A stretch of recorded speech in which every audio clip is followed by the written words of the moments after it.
Well, welcome back, my friends, to another rousing rendition of Choir Boys Outdoors, a half-breed blades emergency rescue knife rendition. Let me say quickly before anybody starts furiously typing, I know, with a saw in the back, it's not really made for batoning. That's okay. I'm a knife reviewer. I can do it. Here's what I wanted to do with this blade. Well, let me stop. Let me give you my two caveats. One is, I'm not here to sell you shit. And two, I'm not here to convince you of shit. Okay? What I am here to do is show this knife work and do my dead level best to put it through its paces. I am not a destruction channel. I am a use channel. We will go a little harder on this knife, hence the batoning, because that is what it is purportedly made to do. Now, we're just going to dive in it. This is one of my longer videos, but I think it's also one of my most comprehensive videos I've done. You see, I'm losing a little temper there a little bit. That's okay. Here's the deal. I left this thing in. This is the only segment I left in its entirety. I didn't have a baton. I should have taken the time to make one, but I thought, no, I'll just beat the hell out of it. There you go. And it hurt my hand more than anything. Not the knife, the baton. I can report to you, if you do ever have to baton in that mythical survival situation that we all dream of one day, there'll be no shock in your hand, and it was pretty good. Here's the deal. I didn't go all the way through this board because you can see I kept dropping it. I wanted to do, at this point, I wanted to take the review in two directions. I wanted to use every part of this tool that I could, okay? That was the first thing. And then I wanted to show you the toughness. Well, three, I also wanted you to see me learning to use this blade. Okay? We use all kind of blade.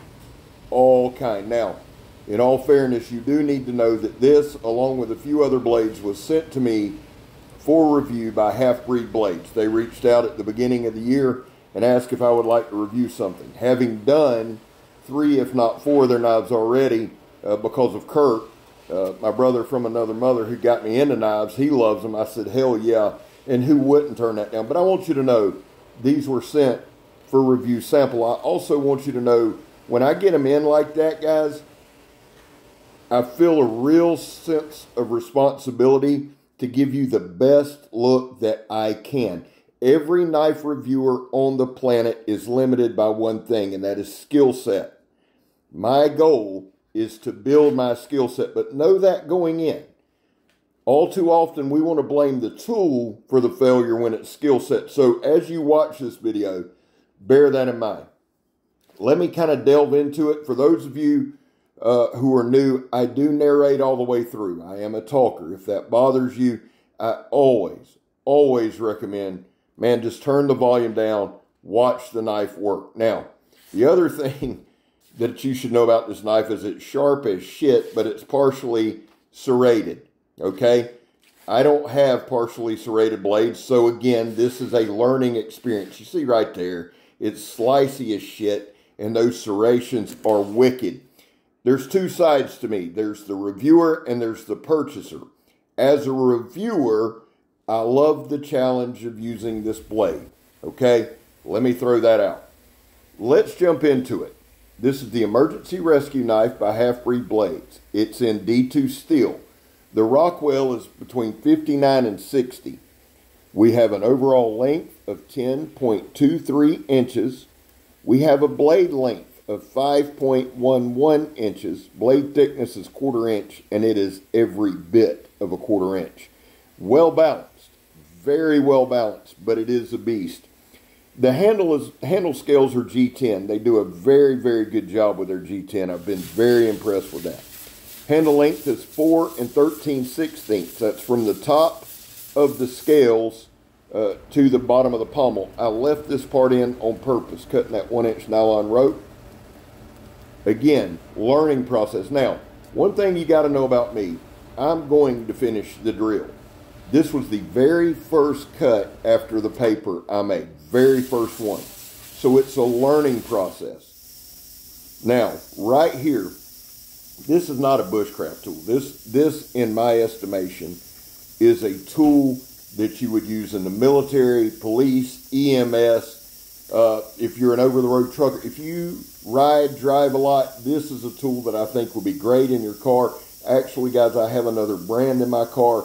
The way that I do these reviews, I don't have a scale. I don't have a number to tell you at the end. It's would I carry it or not. Let me give you a spoiler alert. This will be replacing the one in my trunk, and we'll talk about that in a minute. The grip, I gave you the handle length. The inner grip is 4 inches. That's a generous inner grip.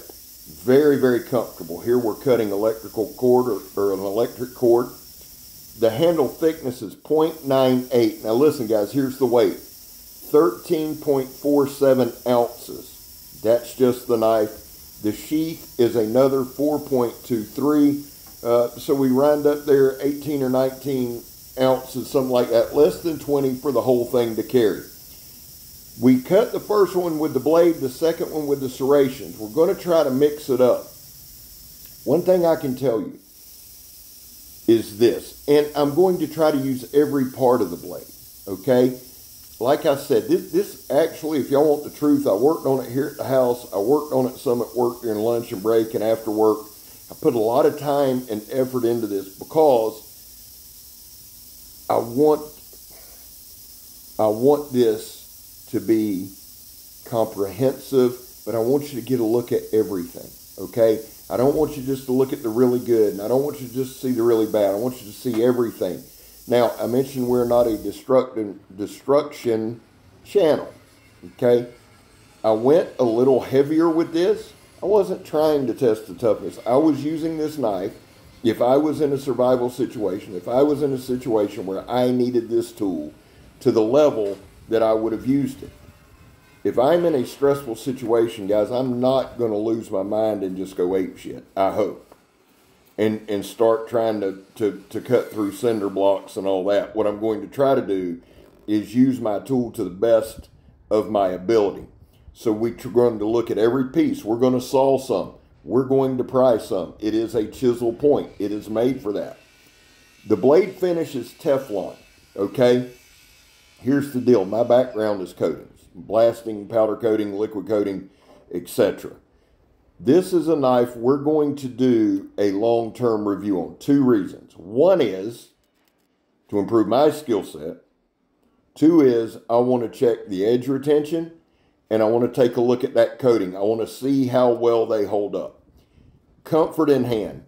I really, really, really, really, really, really love this handle. It contours to my hand. It fits incredibly well. It's got great support. It's kind of a, y'all know how they do their G10. It's more of a waffled style. Very, very grippy. And when I lock in, it locks in. Now, whether I'm in a hammer lock or a hammer position, fencing grip, stabbing grip, any grip that I can do, the 4 grips that I like to test a knife with, this knife is insanely comfortable. The Kydex is done very well. It comes with a tech lock, which I am a fan of. Now, I say this quite often. I don't cherry pick materials. I pick what's around me and I use it to the best of my abilities. There were some old pallets there. I wanted to do some prying. This is not the only prying we do. I pulled pretty hard. Now, again, not trying to snap the knife, but just kind of seeing what it would take. This is a pallet, obviously, and we're just kind of popping it there, playing with the nail.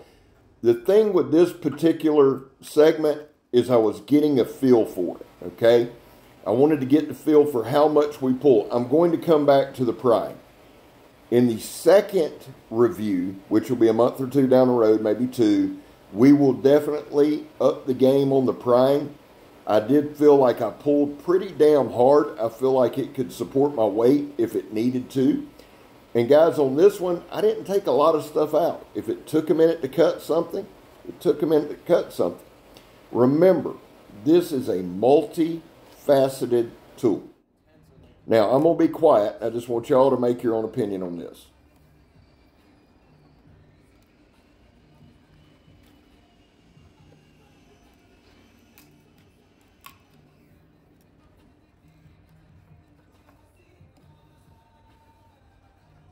backside.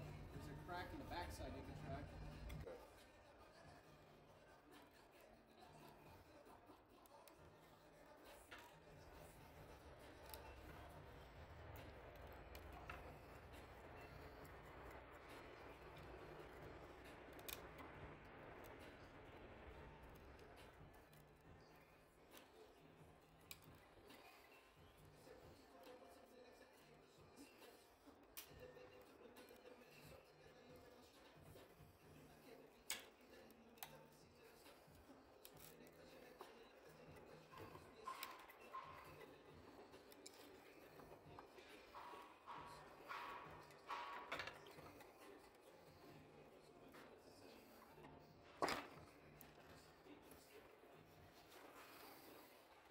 All right, guys, I'm going to pick back up here. I didn't realize, if you'll notice, I'm pulling back, I'm leaning back. Now, again, I'm not trying to convince you, but what I am telling you is I'm right at 295, 300 pounds, okay? Fairly strong fella. Not the strongest, no, and yes, I am dieting. I wasn't kidding. I've lost about 12 pounds. I got about 80 to go. I'm mentioning my weight because I want you to see there, I'm pulling. Now, again, not trying to convince you. I was more impressed with how well it held up. Anytime you start a tool with a prying, especially with some kind of knife, when you pry, it's always in the back of your head. I was very impressed, but just know moving forward, long-term review, we'll find some steel or something to pry. Some pommel strikes there, you can see it will split your wig pretty quickly. I love the pommel on this thing. Here, look at this. These are not hard chops. These are quick, slashing, popping chops. And look at that shit fly. This is a savage. I was very, very impressed. Now, again, we don't cherry pick materials. But I'm telling you guys, I was as impressed with the chopping capabilities of this as I was anything. I told you we were going to use the saw. I let Jacob at work use the saw. Here's the thing. A smaller log in a survival type situation, I hate to keep going back to that, but if you needed to saw through something, this saw is legit. Now, I didn't want to take up, I might even do a short or some kind of quick, small, short video of sawing through a 4x4. I don't know how long it'd take me, but I have full confidence that it would do it. The teeth on this saw are damn razor sharp, even after batoning. And yes, again, I'm aware this knife isn't for batoning. It's not a bushcraft knife. This is a hard use knife. And we tried to give it our best look. I cut a lot of these segments a little short, but I wanted to give you an idea of how much I used this knife. Now we're going to let this run. I did some sawing at the house too. And again, I know this is a longer video, guys. I appreciate you sticking with me. I don't know that I've ever had this much fun learning and demonstrating a knife. And that's something I want you guys to bear in mind. As we go, you know, Half-Breed sent a box of blades, and they're all badass. They're serrated and straight edge, so it's going to be a learning process. But this one I wanted to do first because I knew this one was going to be the one that was going to be challenging. It was going to be challenging, right, to use every part of that knife. It was going to be challenging to try to demonstrate it in a way that resonated with you. I think that it performed amazingly well. It did really good right here. We're just making a quick stick, pundy stick, stabbing stick, whatever you want to call it, right here. Easy to control, super sharp. There were a couple facets of this knife that I was not expecting, like that just a little bit of shaving, carving, did insanely well. It's a 1/4 inch thick, guys. It's a beast. I knew it was going to baton well. Would I do that or will I do that more? No. But I wanted to also put pressure on that edge. I wanted to see if it would chip, if it would roll, if it would bust. What would it do? That's why I did that, okay? There was no damage to the teeth of the saw. This is a well-beat, and yes, I even used the tip, the chisel tip, to unscrew a screw. Now, I drilled this in. Now, here's what happened. I used the drill to drill the damn thing in and didn't think I didn't have a table. So I'm holding it, and I'm trying to put pressure. Yeah, well, Scab's going to give you his best, even though he don't think half the damn time. I wanted to show you that it wasn't wobbly, wasn't moving there. Now, build quality. That tip I am very, very, very impressed with. There was a lot of prying just on nails that I had to cut for time that I'm telling you guys, by the third or fourth time I pried a nail, I thought, this ain't shit. It's not going to hurt the knife. It held up very well. And again, not trying to over-impress you with super hard abusive testing. I wanted to do things that I would use this knife for in a daily. It accomplished it very well. Guys, I hope you've enjoyed this video. Thank you for watching this video. This, though, is the most important part. Guys, there was a time in this country where 22 vets a day took their own lives, and the stats are everywhere. We know they are. You know they are. The number's between 15 and 29. That's why here on this channel, we focus on the number 0. Anything over 0 is simply unacceptable. Vets, we love you. You have a place here. I back to blue. I know it's not popular. I have my reasons. I'm not bringing them up every video. Just know that I'm not going to argue with you about it. I don't want to shove it down your throat. These are my causes. Finally, if you are an addict, and I am, never quit quitting. Well, I didn't cut any paper at the end. We did so much other cutting. I didn't feel it was necessary. Hell of a knife. But remember now, I'm Scab. You're not. I'm gone, son.